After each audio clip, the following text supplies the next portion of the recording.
Hello friends, जय जगन्नाथ। चलतु आज आम कि नुआ रेसिपी बनैबा। आउ खरा दिन यहाँ तो भारी बढ़िया लगे। चलो चलो देखा कौन मु बन किचन को माने आमर डेस्टिनी को पलि आसिले।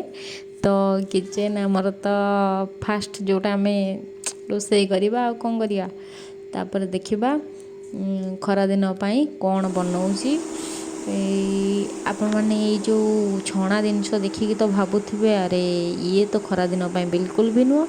नाई नाई नाई नाई मु भी जमा भी छणा जिनस खाया पसंद करूनी। मुझे बनाऊँगी दही बड़ा।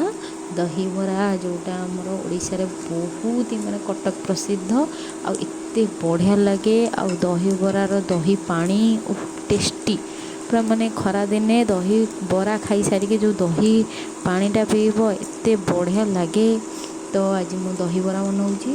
सबुदिन बरा मोर भल हुए बट आज टिके बटरटा पतला हो जाइथिला तो हेति लागी टिके एपट सेपट बरा होउथला किंतु लास्ट को आप देखिए एते बढ़िया भी होता।